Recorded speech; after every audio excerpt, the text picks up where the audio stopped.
ഏതെങ്കിലും തരത്തിൽ ബിജെപിയുമായിട്ട് സംഘം ചേരുന്നു എന്നുള്ള തരത്തിലുള്ള വിമർശനം, രാഷ്ട്രീയ വിമർശനം ഞങ്ങൾ 2020 മുതൽ 2020 ഒരു ധവളപത്രം ഇറക്കി, 2022 ഒരു ധവളപത്രം ഇറക്കി. ഈ രണ്ട് ധവളപത്രത്തിലും ഇന്ന് കേരളത്തിൽ ഉണ്ടായിരിക്കുന്ന ഈ ധനപ്രതിസന്ധിയെക്കുറിച്ച് മുൻകൂട്ടി പ്രവചിച്ചാണ്. ആ രണ്ട് ധവളപത്രത്തിലും പറഞ്ഞ കാരണങ്ങളാണ് ഈ ധനപ്രതിസന്ധിയുടെ പ്രധാനപ്പെട്ട കാരണങ്ങൾ. കേന്ദ്രത്തിലെ ധനകാര്യ കമ്മീഷൻ മാറിക്കഴിഞ്ഞപ്പോൾ കേരളത്തിലേക്കുള്ള വിഹിതം കുറഞ്ഞത് അത് ഞങ്ങൾ ശക്തിയായി എതിർക്കും. അതൊരു കാരണം മാത്രമാണ്, ഒരു കാരണം മാത്രമാണ്. ഒരുപാട് കാരണങ്ങളിൽ ഒരു കാരണം മാത്രമാണ്. പ്രധാനപ്പെട്ട കാരണം സർക്കാരിന്റെ അഴിമതി, കെടുകാര്യസ്ഥത, ധൂർത്ത്, നികുതി ഭരണ സംവിധാനത്തിലുണ്ടായ ദയനീയമായ പരാജയം. 30,000 കോടി രൂപ IGSTയിൽ നിന്ന് കിട്ടാനുണ്ട് ഡൽഹിയിൽ നിന്ന്. അത് മേടിക്കാൻ ഉള്ള ഡോക്യുമെന്റ് കൊടുക്കാൻ ഉള്ള കഴിവില്ലാത്തൊരു ഗവൺമെന്റാണ് ഇത്. അത് മേടിക്കാൻ പ്രോപ്പറായിട്ടുള്ള ഡോക്യുമെന്റ് സബ്മിറ്റ് ചെയ്താൽ, റിട്ടേൺ കളക്ട് ചെയ്ത് സബ്മിറ്റ് ചെയ്താൽ 30,000 കോടി രൂപയാണ് ഇവർ നഷ്ടപ്പെടുത്തിയത്. 5 കൊല്ലം കൊണ്ട് നഷ്ടപ്പെടുത്തിയത് 30,000 കോടി രൂപ. നികുതി പിരിവില്ല, സ്വർണത്തിൽ നിന്ന് നികുതി പിരിവില്ല, ബാറിൽ നിന്ന് നികുതി പിരിവില്ല. കേരളം നികുതി വെട്ടിപ്പുകാരുടെ പറുദീസയാക്കി മാറ്റി. നികുതി ഭരണം എന്ന് പറയുന്ന ഒരു സംവിധാനമില്ല. ദയനീയമായ പരാജയമാണ് സർക്കാർ. എന്തിനാ ബജറ്റ് ഇറങ്ങുന്നത്? ഇവര് ബജറ്റ് കൊണ്ടുവന്നിട്ട് ഒരു കാര്യമില്ല. കാരണം ബജറ്റിന്റെ ഒരു വിശ്വാസ്യതയില്ല. 1 ലക്ഷം രൂപയ്ക്ക് മീതെയുള്ള ഒരു ചെക്ക് പാസ്സാവില്ല. പുല്ല് വെട്ടിയതിന്റെ കാശ് കൊടുക്കാനില്ല പഞ്ചായത്തിൽ. ഒരു ഓടമെടുത്താൽ കാശ് കൊടുക്കാൻ ട്രഷറിയിലില്ല. ട്രഷറി താഴിട്ട് പൂട്ടിയിട്ട് താക്കോലുമായിട്ട് ഇവര് നടക്കുന്നത്. അപ്പൊ ഇവരുണ്ടാക്കിയ കുഴപ്പമാണ് 10,000 കോടി രൂപയുടെ. KSRTC, വൈദ്യുതി ബോർഡ്, സിവിൽ സപ്ലൈസ് കോർപ്പറേഷൻ, കെട്ടിട നിർമ്മാണ തൊഴിലാളി ക്ഷേമനിധി ബോർഡ്, ആരോഗ്യരംഗം, വിദ്യാഭ്യാസ രംഗം എല്ലാം തകർന്നു തരിപ്പണമായി. എന്നിട്ട് ഈ കഴിവുകേടും കെടുകാര്യസ്ഥതയും മറച്ചുവെക്കാൻ വേണ്ടി ഈ ഇലക്ഷൻ എടുക്കുമ്പോൾ ഡൽഹി പോയി സമരം ചെയ്ത അതിന്റെ പുറകെ പോകാൻ വേറെ ആളെ നോക്കിയാൽ മതി. ഞങ്ങളുണ്ടാവില്ല.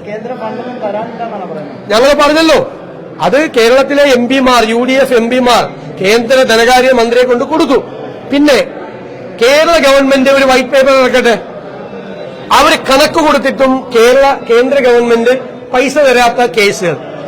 ഇവിടെ യൂട്ടിലൈസേഷൻ സർട്ടിഫിക്കറ്റ് കൊടുക്കണം, ഓഡിറ്റ് സ്റ്റേറ്റ്മെന്റ് കൊടുക്കണം. ഇതെല്ലാം കൊടുത്താലാണ് കേന്ദ്രത്തിൽ നിന്നുള്ള വിഹിതം കിട്ടുന്നത്. അത് കൊടുത്തിട്ടും കേന്ദ്രം തരാത്ത, പണം തരാത്ത കേസ് ഏതൊക്കെയാണെന്ന് സർക്കാർ പറഞ്ഞാൽ അതിന്റെ കൂടെ ഞങ്ങൾ നിൽക്കും, ഞങ്ങളുടെ MPമാർ നിൽക്കും. അതൊന്നുമില്ല, അവ്യക്തതയാണ്.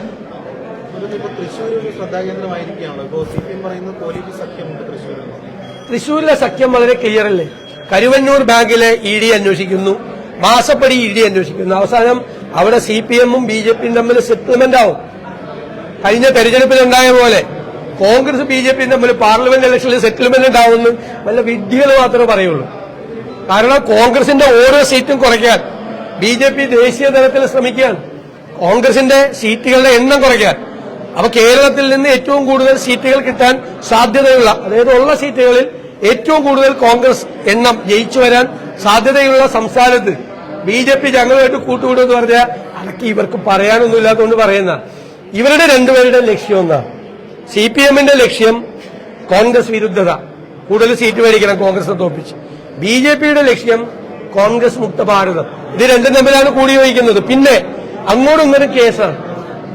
സ്വർണ്ണക്കള്ളക്കടത്ത് കേസ്, ലൈഫ് മിഷൻ, മാസപ്പടി, ഇതൊക്കെ സെറ്റിൽമെന്റാണ്. SNC ലാവില് പകരം തിരിച്ച് കുഴൽപ്പണ കേസിൽ സുരേന്ദ്രന് കേസിൽ പ്രതിയാകാതെ സംരക്ഷിച്ചു കൊടുത്തു. അവര് തമ്മിൽ ധാരണയാണ്.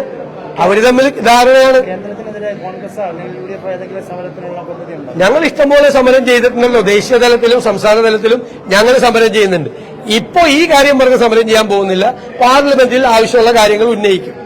കാരണം ഇപ്പോൾ ഈ സർക്കാരിന്റെ നറേറ്റീവ് അവർ കാണിച്ചു വെച്ച എല്ലാ വൃത്തികേടുകൾക്കും കേന്ദ്ര അവഗണന എന്ന് പറഞ്ഞുകൊണ്ട് അതിൽ നിന്ന് രക്ഷപ്പെടാൻ വേണ്ടിയുള്ള ശ്രമമാണ്. അതിന് ഞങ്ങൾ എന്തിനാ കൂട്ടിവെക്കുന്നത്?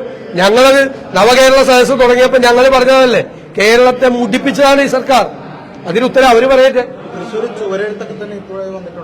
അല്ല, ചുവരെഴുത്തൊക്കെ ഞങ്ങളുടെ തെരഞ്ഞെടുപ്പ് പ്രവർത്തനത്തിന്റെ ഭാഗമായിട്ടാണ് വന്നിരിക്കുന്നത്. സ്ഥാനാർത്ഥിയുടെ ഒന്നും പേര് എഴുതില്ല. പഴയ മച്ചള് സ്ഥാനാർത്ഥി ഔദ്യോഗികമായി പാർട്ടി തീരുമാനിക്കും. പാർട്ടി തീരുമാനിക്കുമ്പോൾ വരും. ഇത്രയും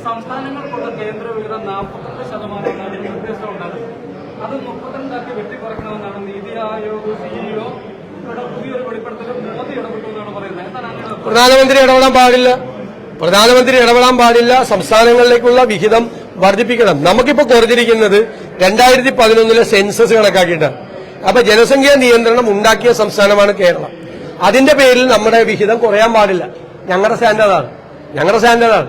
ജനസംഖ്യാ നിയന്ത്രണം ഏർപ്പെടുത്തിയ സംസ്ഥാനമാണ് കേരളം. അപ്പൊ ജനസംഖ്യാ അടിസ്ഥാനത്തിൽ നികുതി വിഹിതം കൊടുക്കുമ്പോൾ അത് കൊടുക്കാൻ പാടില്ല. അപ്പൊ അതിനെ ശിക്ഷിക്കരുത്. ജനസംഖ്യാ നിയന്ത്രണം ഉണ്ടാക്കിയതിന്റെ പേരിൽ സംസ്ഥാനത്തെ ശിക്ഷിക്കരുത്. ഈ കാര്യങ്ങൾ ഞങ്ങൾ നിവേദനമായി കേരളത്തിലെ എംപിമാരെല്ലാവരും നേരിട്ട് എന്ന് കണ്ട് കേന്ദ്ര ധനകാര്യമന്ത്രിയെ കണ്ടിട്ടുണ്ട്. ഇനിയിപ്പോ പുതിയ ഫിനാൻസ് കമ്മീഷൻ ഞങ്ങൾ കാണും. കേരളത്തിലെ പ്രതിപക്ഷം പുതിയ ഫിനാൻസ് കമ്മീഷനെ കാണും.